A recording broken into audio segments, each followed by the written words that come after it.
ಕರ್ತನಿಗೆ ಶುಭಗಳು, ನಿಮ್ಮೆಲ್ಲರಿಗೆ ಶುಭಗಳು. ಚೆನ್ನಾಗಿದ್ದೀರಪ್ಪ? ಕರ್ತನಿಗೆ ಶುಭ. ಯೇಸು ಪರಿಶುದ್ಧನು ಪರಿಶುದ್ಧನು ಪರಿಶುದ್ಧನು, ನಮ್ಮನ್ನು ಕೂಡ ಪರಿಶುದ್ಧರಾಗಿ ಮಾಡಬೇಕಂತ ದೇವರ ಕೃಪೆ, ದಯೆ, ಕನಿಕರ ನಮ್ಮ ಮೇಲೆ ಬಹಳಾಗಿ ಇಟ್ಟಿದ್ದಾನೆ.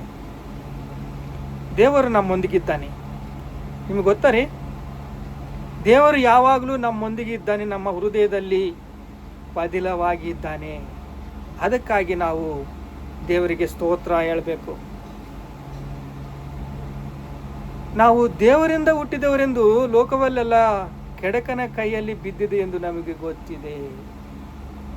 ನಾವು ದೇವರಿಂದ ಹುಟ್ಟಿದ್ದೀವಿ. ದೇವರು ಆಳವಾದ ಜಾಗದಲ್ಲಿ ಕೈ ಇಕ್ಕಿ ಆ ಮಣ್ಣನ್ನು, ಆ ಕ್ಲೋರಿಯೋ, ಆ ಎಲ್ಲ ಕಬ್ಬಿಣ ಅಂತ ಎಲ್ಲ ಸಿಗುವ ಕೈ ಇಕ್ಕಿ ನಮ್ಮನ್ನು ಮಾಡಿ, ಗೊಂಬೆಯನ್ನಾಗಿ ಮಾಡಿ, ಈ ಭೂಮಿ ಎಲ್ಲ ಮಾಡಿ 6 ದಿನ ಕೆಲಸ ಮಾಡಿ 7ನೇ ದಿನ ವಿಶ್ರಾಂತಿ ದಿನ ಅಂತ ಕೊಟ್ಟಿದ್ದಾರೆ. ಅದೆಲ್ಲ ನಮಗೆ ವಿಶ್ವಾಸದಿಂದ ನಾವು ನಂಬುತ್ತೇವೆ. ಸೈನ್ಸ್ ನಂಬಿಕೆ ಸೈನ್ಸ್ಗೆ ಅದು ರಿಯಾಲಿಟಿ. ಇದು ವಿಶ್ವಾಸದಲ್ಲಿ ನೀನು ಬಲ ಹೊಂದುವುದವನಾಗಿದ್ದರೆ ಕಾಲೇಬ್ನಾಗಿರ್ತೀಯಾ, ಯೇಷುವನಾಗಿರ್ತೀಯಾ. ಯೇಷುವ, ಕಾಲೇಬು ಯುದ್ಧವೀರರಾಗಿ ಜಯಿಸಿದ್ರು, ವಿಶ್ವಾಸದಿಂದ ಮುಂದಕ್ಕೆ ಹೋದರು. ಆದರೆ 10 ಜನ ಅವರು ನಂಬಲಿಲ್ಲ. ಸಾಯಿಸ್ಬಿಡ್ತಾರೆ ನಮ್ಮನ್ನು, ಅವ್ರು ಹಂಗೆ ಮಾಡ್ತಾರೆ ಹಿಂಗೆ ಮಾಡ್ತಾರೆ ಅಂತ ಹೆದರಿಕೆ ಹುಟ್ಟುಬಿಡ್ತು. ಆ 10 ಜನ ಹೇಳಿದ ಸಾಕ್ಷಿಯಿಂದ ಆ ಕೆಲಸ ಪೆಂಡಿಂಗ್ ಆಯಿತು. ಯೆಹೋಶುವ, ಕಾಲೇಬು, ನಾವು ಹೋಗ್ಬಿಡ್ತೀವಿ, ನಮ್ಮನ್ನು ಕಳಿಸ್ರಿ, ಅದು ಹಾಲು ಜೇನು ಹರಿಯುವ ಆ ಜಾಗಕ್ಕೆ, ವಾಗ್ದಾನ ಫಲಕ್ಕೆ ನಾವು ಹೋಗ್ತೀವಿ ಅಂತ ಅವರು ಹೇಳಿದ್ರು ನಂಬಲಿಲ್ಲ. ಯೆಹೋಶುವ ನಂಬಿಕೆಯಿಂದ ಮುಂದಕ್ಕೆ ಹೋದ. ಯೆಹೋಶುವ, ಕಾಲೇಬು ವಿಶ್ವಾಸ ವೀರರು. ಈಗ ನೋಡ್ರಿ, ವಿಶ್ವಾಸ ವೀರರು ಆದರೆ 11 ನೋಡಿದರೆ, ಇದಲ್ಲದೆ ಸಾರಾಳು ವಾಗ್ದಾನಂತೆ ನನ್ನ ನಂಬತಕ್ಕ ವನಸವೆಂದು ತಾನು ಪ್ರಾಯ ಮೀರಿದವಳಾಗಿದ್ರು ನಂಬಿಕೆಯಿಂದ ಗರ್ಭವತಿಯಾದಳು. ಸಾರ ನಂಬಿ ವಿಶ್ವಾಸ ಇಟ್ಟು ಗರ್ಭವತಿಯಾದಳು, ಶಕ್ತಿಯನ್ನು ಹೊಂದಿದಳು. ಆದುದರಿಂದ ಋತುಪ್ರಾಯನಾಗಿದ್ದ ಒಬ್ಬನಿಂದ ಆಕಾಶದ ನಕ್ಷತ್ರಗಳು, ಸಮುದ್ರ ತೀರಗಳು ಬಿಸಿನಂತೆ ಅಸಂಖ್ಯವಾಗಿ ಮಕ್ಕಳು ಹುಟ್ಟಿದರು. ಆ ವಿಶ್ವಾಸದ ವೀರರಲ್ಲಿ ಸಾರಾಗೆ ಮಕ್ಕಳು. ನೋಡ್ರಿ, ವಾಗ್ದಾನ ಮಾಡಿದ ನಂಬತಕ್ಕಂತೆ ಎಣಿಸಿ ತಾನು ಪ್ರಾಯ ಮೀರಿದರುಗಳಾದರೂ ನಂಬಿಕೆಯಿಂದಲೇ ಗರ್ಭವತಿಯಾದಳು. ಎಷ್ಟು ದಿನ ವೇಟ್ ಮಾಡಬೇಕು ನಾವು? ಎಷ್ಟು ದಿನ ನಾವು ಈಗಿರಬೇಕು? ಕಾಲೇಬು, ಯೆಹೋಶುವ ವಾಗ್ದಾನ ಮಾಡಿದಂಥ ಭೂಮಿಗೆ ಹೋಗಿ ನಮ್ಮನ್ನು ವಿಶ್ವಾಸ ವೀರರಾಗಿ ಮಾಡಿದರು. ಈಗ ಸಾರಾಳು ಕೂಡ ವಾಗ್ದಾನ ಮಾಡಿದಂಗೆ ಇಸ್ಸಾಕನನ್ನು ಪಡೆದಳು. ನೋಡ್ರಿ, ಅಬ್ರಹಾಂ ಪರಿಶೋಧಿತನಾಗಿ ನಂಬಿಕೆಯಿಂದಲೇ ಇಸ್ಸಾಕನನ್ನು ಸಮರ್ಪಿಸಿದನು. ಹೆಂಗೆ ಸಮರ್ಪಿಸಿದ? ನಿನ್ನ ಮಗನನ್ನು ಕೊಡು ಅಂದರೆ ಕೊಟ್ಬಿಡ್ತೀರಾ? ಯಾರು ಕೊಡ್ತಾರ್ರಿ? ತನ್ನ ಮಗನನ್ನು ಕರ್ಕೊಂಡೋಗಿ ಬಲಿ ಅರ್ಪಿಸುವುದಕ್ಕೆ ಸಿದ್ಧವಾಗಿದ್ದಾನೆ. ವಿಶ್ವಾಸದಿಂದ. ಇದೆಲ್ಲ ವಿಶ್ವಾಸ. ಸಾರಾಳ್ಗಿರುವ ನಂಬಿಕೆ ವಿಶ್ವಾಸ, ಅಬ್ರಹಾಮ್ಗಿರುವ ನಂಬಿಕೆ ವಿಶ್ವಾಸದಿಂದ ಮುಂದಕ್ಕೆ ನಡೆದರು. ನೋಹವನು ಕೂಡ ಇಲ್ಲಿ ನಾವು ನೋಡ್ತೀವಿ, ನಂಬಿಕೆಯಿಂದಲೇ ಅಬ್ರಹಾಮನು ಕರೆದಾತನ ಮಾತು ಕೇಳಿ ತಾನು ಬಾಧ್ಯನಾಗಿ ಹೊಂದಬೇಕಾದ ಸ್ಥಳಕ್ಕೆ ಹೊರಟು ಹೋದನು. ಬಾಧ್ಯವಾಗಿ ನಂಬಿಕೆಯಿಂದ ಸ್ಥಳಕ್ಕೆ ಹೊರಟು ಹೋಗಿ ಅಲ್ಲಿ ಬಲಿಪೀಠ ಕಟ್ಟಿ ಪ್ರಾರ್ಥನೆ ಮಾಡಿ ವಿಶ್ವಾಸದಿಂದ ಬಲ ಹೊಂದಿದ. ನಂಬಿಕೆಯಿಂದಲೇ 11 11ನೇ ಅಧ್ಯಾಯ ಇಬ್ರಿಯವರ ಪತ್ರಿಕೆ 7ನೇ ವಚನ. ನಂಬಿಕೆಯಿಂದಲೇ ನೋಹವನು ಅದುವರೆಗೆ ಕಾಣುತ್ತಿದ್ದ ಸಂಗತಿಗಳನ್ನು ದೈವೋಕ್ತಿಯನ್ನು ಹೊಂದಿ ಭಯ ಭಕ್ತಿ ಉಳ್ಳವನಾಗಿ ತನ್ನ ಮನೆಯವರನ್ನು ಸಂರಕ್ಷಣೆಗೋಸ್ಕರ ನಾವೆಲ್ಲವೂ ಕಟ್ಟಿಸಿದ ಸಿದ್ಧಾರ್ಥನು ಅವನು ಲೋಕದವರನ್ನು ದಂಡನೆಗೆ ಪ್ರಾರ್ಥರಂತೆ ನಿರ್ಣಯಿಸಿಕೊಂಡು ನಂಬಿಕೆಯ ಫಲವಾದ ನೀತಿಗೆ ಬಾಧ್ಯನಾದನು. ಎಷ್ಟು ಜನ ಅಂದಿನ ದಿವಸ ಅವನ ಮಕ್ಕಳು ಪ್ರಾಣದಿಂದ ಬದುಕಿದ್ದಾರೆ, ಆದರೆ ಯಾರು ಬದುಕಲಿಲ್ಲ. ಇದೆಲ್ಲ ಹೇಗೆ? ವಿಶ್ವಾಸ. ನೋಡು, ಮಳೆ ಬರುತ್ತಂತೆ, ನಾವೆಲ್ಲ ಮುಳುಗ್ಬಿಡ್ತೀವಂತೆ.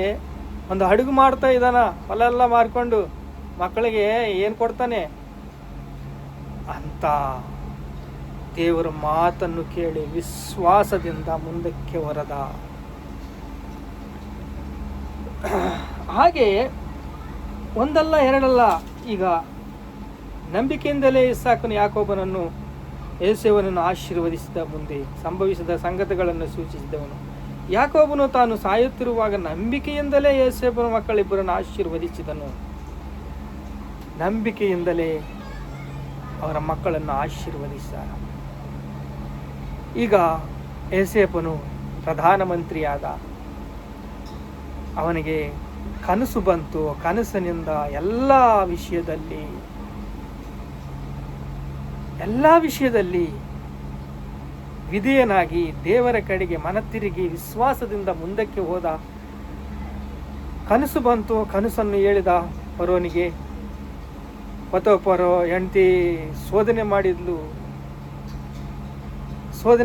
ಅಲ್ಲಿಂದ ಓಡಿ ಹೋಗಿ 1-2 ವರ್ಷ ಆ ಸೆರೆಮನೆಯಲ್ಲಿ ಇದ್ದು ಆ ಆಶೀರ್ವಾದವನ್ನು ಪಡೆದು, ದೇವರ ಆಶೀರ್ವಾದವನ್ನು ಪಡೆದ ಕನಸುಗಳನ್ನು ಕಂಡು ತಕ್ಷಣ ಕನಸುಗಳನ್ನು ಹೇಳಿ ಪ್ರಧಾನಮಂತ್ರಿಯಾದ. ಮೋಶೆ ಸುಂದರನಾಗಿ, ಅತಿ ಸುಂದರನಾಗಿದ್ದುದಕ್ಕೆ ಧರ್ಮಶಾಸ್ತ್ರ ಮೀರಿ ರಾಜಾಜ್ಞೆಗೆ ಭಯವಿಲ್ಲದೆ, ನೋಡ್ರಿ ಅದೆಲ್ಲ ಹೇಳ್ತಾರೆ ಇಲ್ಲಿ.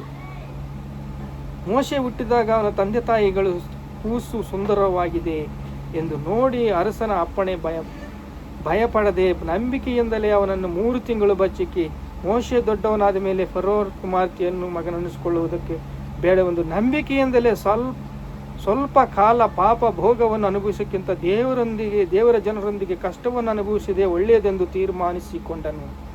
ಎಲ್ಲ ವಿಶ್ವಾಸದಿಂದಲೇ. ಭಯಪಟ್ಟ. ಒಬ್ಬನನ್ನು ಹತ್ಯೆ ಮಾಡಿ ಓಡಿ ಹೋಗ್ಬಿಟ್ಟ. ಕುರಿ ಮೇಯಿಸೋದು, ಮನೆಗೆ ಹೋಗೋದು, ಕುರಿ ಮೇಯಿಸೋದು, ಹೀಗೆ ಮಾಡತಕ್ಕ ಕೆಲಸ ಯಾರ್ದು? ಮೋಶೆದು. ಒಂದು ದಿನ ಬಂತು, ಮೋಶೆ ಅಂತ ದರ್ಶನ ಬಂತು. ಎಲ್ಲ ಜನರನ್ನು ವಿಶ್ವಾಸಕ್ಕೆ ವಿಧೇಯರಾಗಿ ಕರೆದೊಯ್ತಾ ಹೋಗಿ ಕನಾನು ದೇಶಕ್ಕೆ ಕರ್ಕೊಂಡೋಗಿದ್ದಾನೆ. ಈಗ ಯೆಹೋಶುವ ಕಾಲೇಬು ಕರ್ಕೊಂಡೋಗಿದ್ದಾನೆ. ನಾವು ವಿಶ್ವಾಸದಿಂದ ಒಂದೊಂದು ಹೆಜ್ಜೆ ಹಾಕಿದರೆ ದೇವರ ಕೃಪೆ ನಮಗೆ ಕಾಣಿಸುತ್ತೆ. ದೇವರ ಕೃಪೆ, ದಯೆ, ಕನಿಕರ ಕಾಣಿಸುತ್ತೆ. ಅಪ್ಪ ಸ್ತೋತ್ರ. ಪ್ರಾರ್ಥನೆ ಮಾಡಿಕೊಳ್ಳೋಣ. ತಂದೆ, ನಿಮಗೆ ಸ್ತೋತ್ರ. ಕರ್ತನೆ ಸ್ತೋತ್ರ. ವಿಶ್ವಾಸಕ್ಕೆ ವಿಧೇಯರಾಗಿ ನಂಬಿಕಸ್ಥರಾಗಿ ಮುಂದಕ್ಕೆ ನಡೆದವಪ್ಪ. ಹೌದು ಸ್ವಾಮಿ. ಅಬ್ರಹಾಮನು ವಿಶ್ವಾಸದಿಂದಲೇ ತನ್ನ ಮಗನನ್ನು ಸಮರ್ಪಿಸಿದ. ಯೋಸೇಫನಾದರೆ ತಂದೆ ಆ ವಿಶ್ವಾಸದಿಂದ ಮುಂದಕ್ಕೆ ಹೋಗಿ ಪ್ರಧಾನಮಂತ್ರಿಯಾದ. ಮೋಶೆ ಅನೇಕ ಜನರನ್ನು ಬಿಡುಗಡೆ ಮಾಡಿ ಕೇಡಿನ ಬಂಧಕಗಳಿಂದ ಬಿಚ್ಚಿ ಅವರನ್ನು ಫರೋ ಕೈಯಿಂದ ಬಿಡಿಸಿದ. ಹೌದು ಸ್ವಾಮಿ. ನೋಹವನಾದರೆ ಅವರ ಕುಟುಂಬ ನಂಬಿ ದೇವರ ಸನ್ನಿಧಿಗೆ ಬಂದರು. ಹೌದು ಸ್ವಾಮಿ. ಹಾಲು ಜೇನು ಹರಿಯುವ ದೇಶಕ್ಕೆ ಕರೆದುಕೊಂಡು ಹೋಗಿದ್ದು ಕಾಲೇಬು, ಯೆಹೋಶುವ, ಇವರೆಲ್ಲ ವಿಶ್ವಾಸದಿಂದ ಮುಂದಕ್ಕೆ ಒಯ್ದರು ತಂದೆ. ಅಪ್ಪ ನಿಮಗೆ ಸ್ತೋತ್ರ. ವಿಶ್ವಾಸಕ್ಕೆ ವಿಧೇಯರಾಗಿ ನಂಬಿಕೆಗೆ ನಾವು ತಂದೆ ಬೆಲೆ ಕೊಟ್ಟವರಾದರೆ, ದೇವರಿಗೆ ತಂದೆ ಕಿವಿ ಕೊಟ್ಟವರಾದರೆ, ದೇವರ ಮಾತಿಗೆ ವಿಧೇಯರಾದರೆ ಅಪ್ಪ ನಿಮಗೆ ಸ್ತೋತ್ರ ಸ್ತೋತ್ರ. ಬಲ, ಶಕ್ತಿ, ಕೃಪೆ ನಮ್ಮನ್ನು ಬಲಗೊಳಿಸ್ತೀಯ ಅಂತ, ಯುಗ ಯುಗಗಳು ದೇವರ ಸನ್ನಿಧಿಗೆ ಇರ್ತವಂತ. ಆತ್ಮ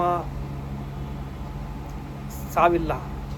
ಹೌದು ಸ್ವಾಮಿ, ಈ ಶರೀರವು ಕೇವಲ ನಿಷ್ಪ್ರಯೋಜನೆ. ಈ ಆತ್ಮಕ್ಕೆ ಸಾವಿಲ್ಲ.